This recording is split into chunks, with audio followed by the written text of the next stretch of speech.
Olá, sejam muito bem-vindos a mais um episódio do Clube do Vídeo, neste caso ao terceiro episódio do Clube do Vídeo. E hoje, a começar este novo mês, vamos falar de Charlie e a Fábrica de Chocolate, um filme de 2005 e que fez as delícias na minha infância. Vou ser muito sincero que eu, por acaso, a primeira vez que eu assisti este filme foi devia ter os meus 7, 8 anos e estava lá na RTP2. Eu tenho uma memória muito presente de assistir este filme pela primeira vez. E eu assisti esse filme, provavelmente foi numa tarde de sábado, porque eu lembro que só havia essas sessões de cinema ao sábado, e ele já ia a meio e eu gostei muito dele, porque eu lembro muito, precisamente, muito da imagem da Violet a começar a inchar depois de comer a pastilha elástica. Mas eu assisti esse filme, depois acabei por o ver até ao fim, mas eu, durante muitos anos, não soube qual era o título dele. Porque nessa altura eu lembro que a minha televisão não tinha aqueles guias TVs e eu lembro que nunca tinha visto o nome, não sabia nada. Até que um dia, acho que, eu já nem sei como é que isso aconteceu, mas eu sei que um dia travei conhecimento com este filme e obviamente que me lembrei de algumas coisas. E é por isso que eu recordo muito este filme com algum carinho, porque eu lembro-me de ter assistido, eu lembro da primeira vez que eu assisti, isto é mesmo real. E depois demorei muitos anos até eu voltar a assistir e nos últimos anos tenho assistido por diversas vezes e pronto, obviamente a última foi para assistir, para falar dele neste episódio. Mas enfim, convém ressaltar que este filme é uma adaptação cinematográfica de um livro com o mesmo nome, de Roald Dahl, de 1964, e também já teve uma adaptação cinematográfica em 1971, protagonizada por Gene Wilder, no papel do Willy Wonka, mas este filme não tem Charlie no título, mas sim tem Willy Wonka. Eu decidi não o assistir, eu nunca assisti esta primeira versão, até porque durante muitos anos desconhecia a existência dela, mas eu decidi não assistir para este episódio porque não queria fazer um episódio à volta da comparação entre os dois filmes. Não é o objetivo deste episódio, o objetivo deste episódio é analisar e falar um bocadinho deste filme icónico e não tanto desta primeira versão em comparação a esta segunda. Mas sim, assim muito, muito brevemente, esta primeira versão foi amplamente aclamada, esteve nomeado para diversos prémios e muita gente fala que é até mesmo melhor do que a versão original. Não posso dar uma opinião sobre isso, nunca assisti à versão original, mas quiçá um dia assististe e até quiçá faça um episódio. Mas enfim, esta versão de 2005, que estamos a discutir hoje aqui neste episódio, tem a realização de Tim Burton, que é claramente visível pelos cenários, pela excentricidade, pelos efeitos visuais, portanto, é muito Tim Burton. Aliás, a coisa mais simples para perceber que é Tim Burton, basta olhar para a casa dos Bucket, ou a família do Charlie, em que tem assim uma forma muito peculiar, é inclinada, tem assim umas linhas do desenho muito, muito excêntricas. Portanto, é obviamente uma obra de Tim Burton e acho que é inconfundível. Para mim ele é um dos melhores realizadores de fantasia. Acho que eu já assisti imensa coisa dele, eu acho que não há assim nenhum filme dele que eu acho mau e acho que visualmente são todos atrativos e acho que vale sempre a pena assistir a algo dele. Já o argumento é de John August e obviamente que baseia-se no livro original de 64. Genericamente, assim, a história de Charlie e a Fábrica de Chocolate, portanto, temos de um lado o Charlie interpretado pelo Freddie Highmore, que é um ator que eu conheci em Bates Motel. Eu durante muito tempo não percebi que ele tinha feito este filme. Ele agora é amplamente conhecido pela personagem dele em Good Doctor, mas eu conheci-o em Bates Motel, que é uma prequela do Psycho, em que ele interpreta Norman Bates e a relação que tem com a sua mãe Norman Bates. Portanto, ele nunca tinha associado que ele tinha estado neste filme. Mas há uma cena muito curiosa deste filme e eu acho isto uma coisa muito, muito interessante que eu reparei quando assisti a esta vez, quando para fazer este episódio. Então, há uma cena quando eles estão na sala das televisões em que o Willy Wonka quer mostrar que quer enviar um chocolate para uma televisão. Há uma cena em que aparece a cena icónica de Psycho, que é a personagem, a atriz a ser assassinada no banho.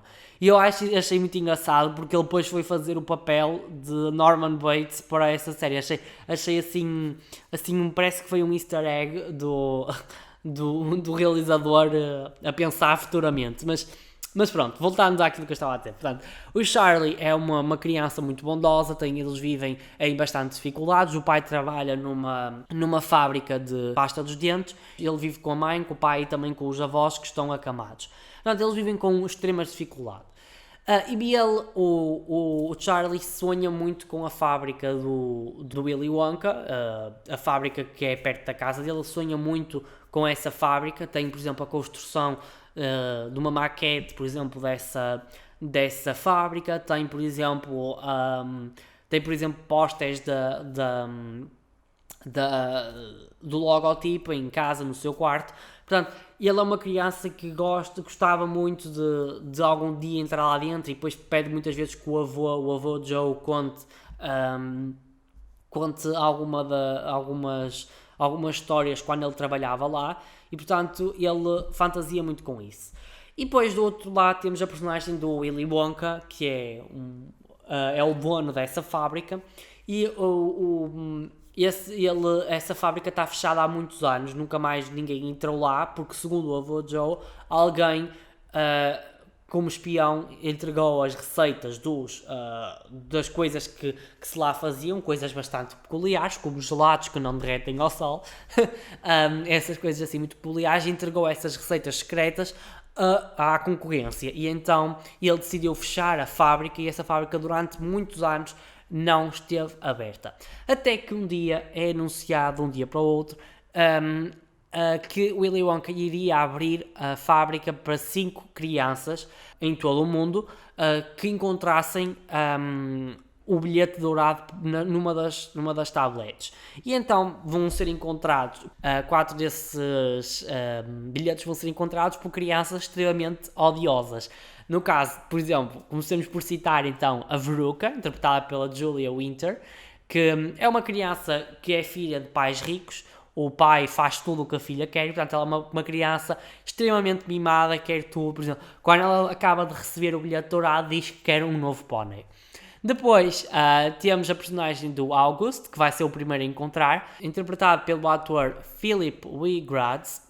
Ele é uma criança extremamente gulosa, está sempre a comer guloseimas, e os pais não sabem fazê-lo parar, ou seja, não o impõem limites. Depois temos o caso da Violet, que é interpretada pela atriz Anna Sophia Robb, que é uma criança extremamente competitiva. Ela já ganhou vários prémios e tudo mais, portanto é uma criança que está sempre a competir por tudo e por nada, ou seja, ela agora estava sempre a mastigar uma chiclete para, sabe-se lá bem para ela fazer o quê. E, portanto, também é uma criança que a competição não tem limites, ou seja, não deixa os outros falar, está sempre à procura de competir de alguma forma.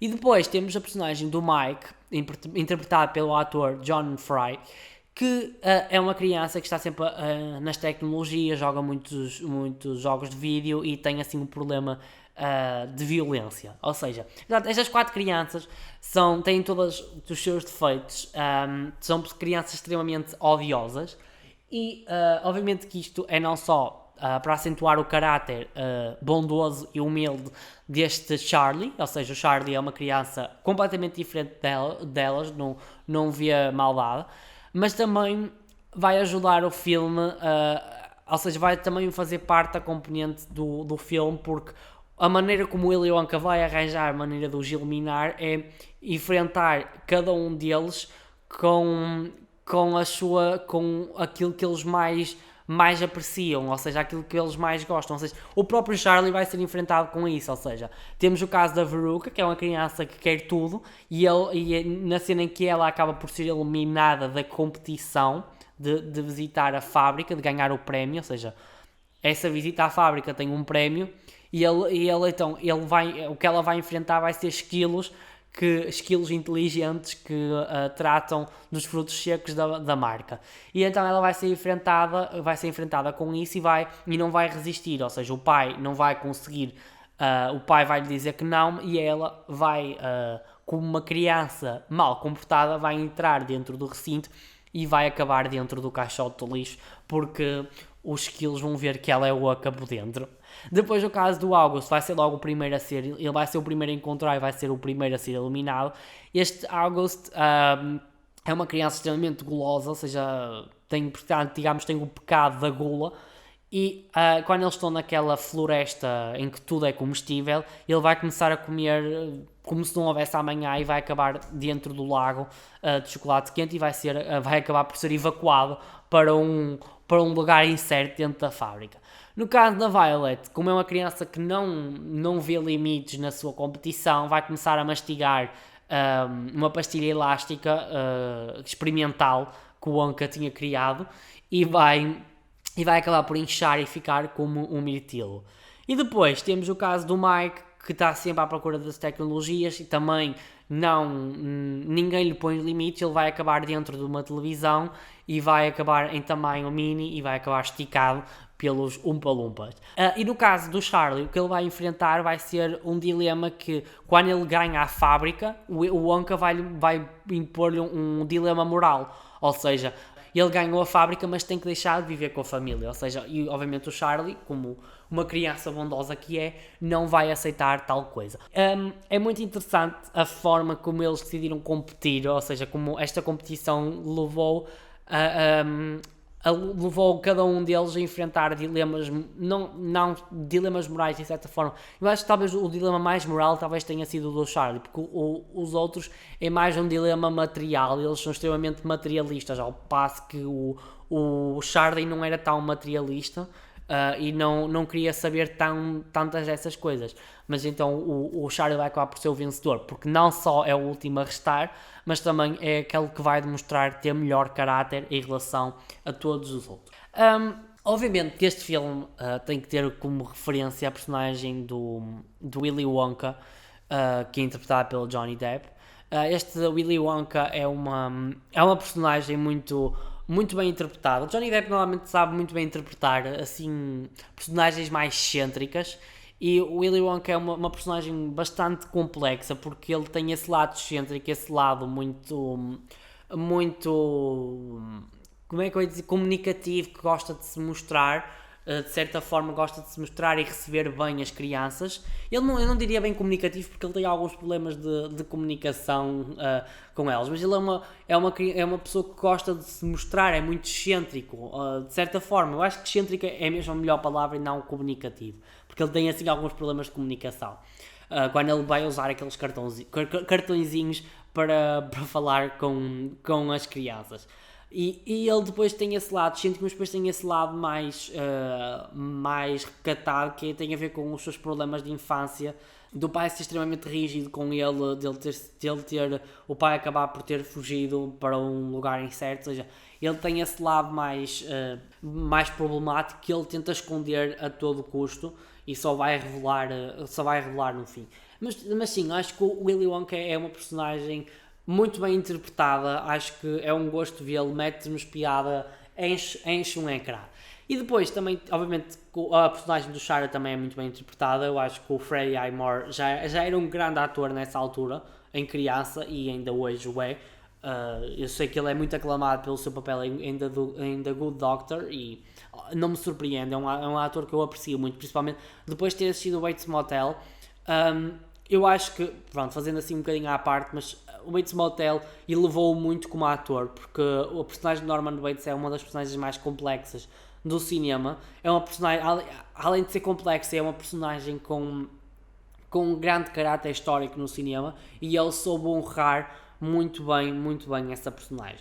Depois, também quero referenciar a personagem do avô, o Joe. Ele, por acaso, é uma personagem que também mete algo... Aliás, todos os avós metem piada.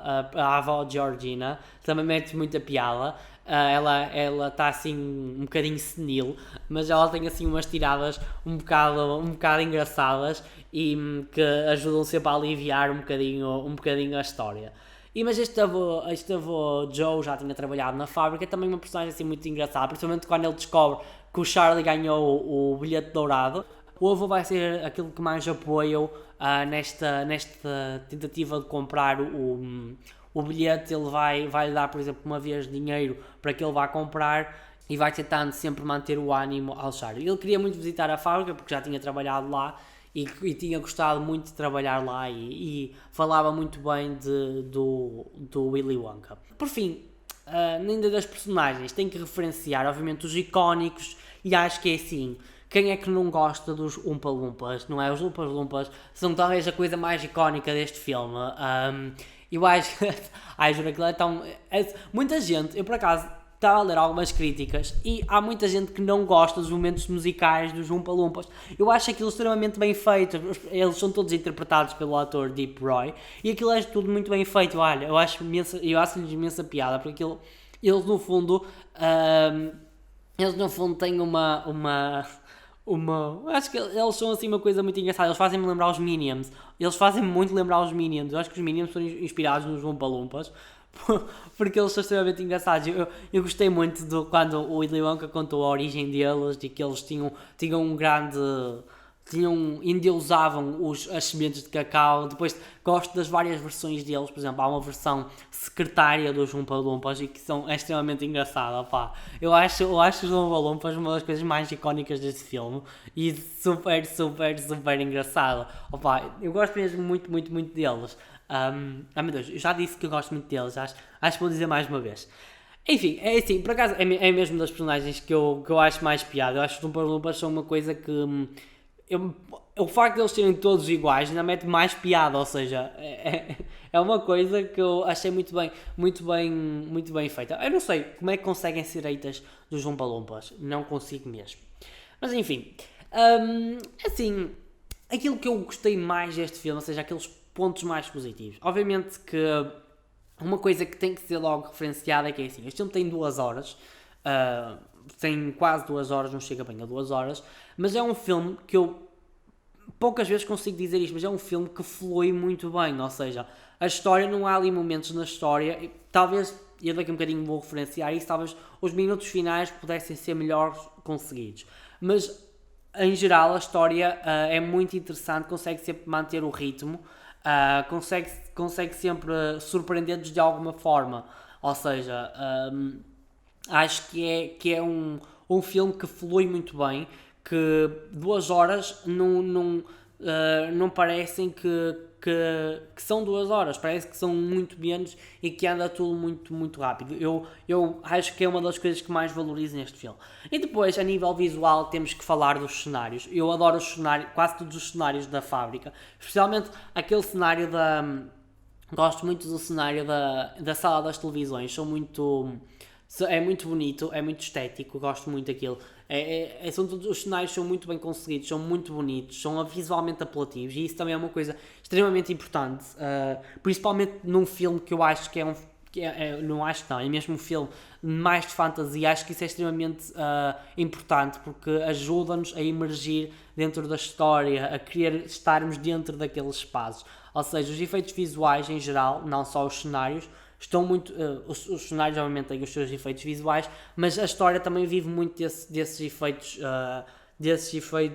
especiais que estão ligados na maioria das vezes aos cenários. Por exemplo, o caso do teletransporte, o caso, por exemplo, da Violet começar a inchar, do August ser, como é que se diz, sugado pelo o sugador, digamos, acho que não há melhor termo. Depois também temos os efeitos, por exemplo, no fim, quando eles saem da fábrica, eles, por exemplo, temos o caso do Mike todo esticado, ou seja, eu gostei muito, acho que a nível visual é um filme muito apelativo, não só pelos cenários, mas também pelos efeitos, e acho que isso é muito importante num filme de fantasia. Acho que é das coisas que eu valorizo muito deste filme, precisamente.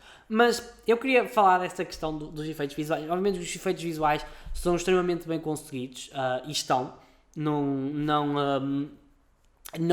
é esse ponto da crítica, acabei de os elogiar, mas eu acho que os efeitos visuais, de certa forma, são uma coisa que são um must no filme. mas também acabam por ser de certa forma conseguem desvirtuar um bocadinho a história e focarmos-nos mais, aliás, eu quando me lembro deste filme, eu não me lembro tanto pela história, mas lembro-me muito mais pelos efeitos visuais, ou seja, a história acaba por ser ofuscada por estes efeitos, ou seja, eles são muito bonitos, enriquecem muito o filme, enriquecem, mas acabam por levar a que a história seja um segundo plano e acho que isso acaba por prejudicar, ou seja, eu quando me lembro de Charlie e a Fábrica de Chocolate, não me lembro tanto pela história, lembro-me muito mais pelos efeitos, e é mesmo nesse ponto que eu gostaria de pegar, acho que a qualidade conseguiu ofuscar uma história também. E acho que isso acaba por ser simultaneamente um efeito positivo e um efeito negativo. Depois, agora, assim a nível de pontos mais negativos, tenho que ressaltar os minutos. Eu já tinha dito há um bocadinho que ia falar dos minutos finais do filme. Os minutos finais do filme, depois dele sair da fábrica e do Charlie ser considerado vencedor, são muito estranhos, porque aquilo começa a ficar tudo muito apressado.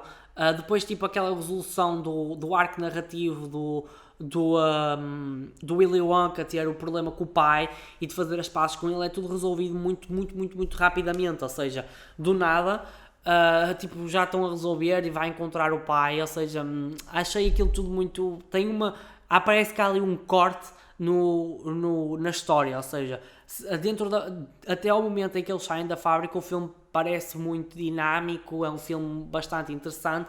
Depois de eles saírem da fábrica, o filme entra numa espiral assim muito estranha, muito que eu não gostei particularmente. Acho que fica tudo é tudo muito apressado, tem digamos uma vibe diferente do resto do filme, ou seja, não gostei particularmente da maneira como conduziram os minutos finais do filme. Não que eu não goste do final, eu acho o final bonito, da família toda a viver para dentro da fábrica, acho uma coisa bonita e todos eles conseguirem resolver de certa forma as suas vidas, ou seja, o caso do Willy Wonka de conseguir ter uma família, de reencontrar não só o seu pai, mas acaba por ganhar a família do Charlie, mas não sei, acho que o final poderia ter sido conduzido de outra maneira e não gosto da maneira como se chegou ao fim do filme. Acho que ficou tudo muito estranho, perde um bocadinho do ritmo, parece que estou a ver um filme completamente diferente. Em escassos minutos fica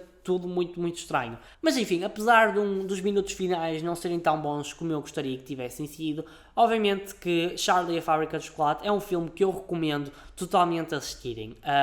É um filme que não só vos vai levar para uma nova dimensão, portanto é um filme que sempre que eu assisto, eu falo por mim, sempre que eu assisto me leva para aquele mundo da fantasia, para aquela fábrica tão peculiar, ou seja, é um filme que nos leva, está-me a faltar a palavra, mas nos leva para outro lugar, ou seja, é um filme que nos deixa entrar naquele universo. E depois, por outro, é também apelativamente bonito, visualmente, ou seja, acho que é impossível nós não gostarmos dos cenários, nós não gostarmos dos efeitos visuais, até mesmo dos figurinos. Os figurinos eu não falei deles particularmente, mas eu gosto dos figurinos, especialmente do Willy Wonka. Gosto dos figurinos excêntricos, o cabelo, os óculos, portanto, é um filme bonito visualmente também, portanto isso também vale muito a pena. E depois a história, é também, apesar dela ser um bocado ofuscada, é também uma história bonita, acho que deve ser vista por a miúdos e graúdos, porque vale muito a pena. Tem uma mensagem interessante, com um olhar sobre um bocadinho sobre a sociedade, e que acho que ainda hoje eu gosto sempre de dizer, eu não gosto sempre de dizer isso, mas acho que os filmes têm sempre de certa forma um olhar sobre a sociedade, e este em particular tem sobre a maneira como se educa as crianças e o não saber dizer não, delas serem extremamente mimadas. Portanto, é um filme que é muito engraçado, que também provoca muitas gargalhadas, e depois tem esse lado mais social, e que eu acho que vale muito a pena. Obviamente, então, como eu disse, recomendo assistirem ou reverem o Charlie e a Fábrica de Chocolate. E agora, estamos quase a chegar ao fim deste episódio, portanto hoje vai ser mais curto do que tem sido até hoje. Eu espero que vocês tenham gostado deste episódio e, portanto, este mês haverá 3 episódios, portanto, eu já decidi tudo o que vou falar neste mês. Na próxima semana vamos falar vamos falar de mais um filme português, Os Gatos Não Têm Vertigens, que é um filme português que eu também fiquei muito surpreendido ao assisti-lo. Não esperava gostar tanto e decidi fazer um episódio sobre ele.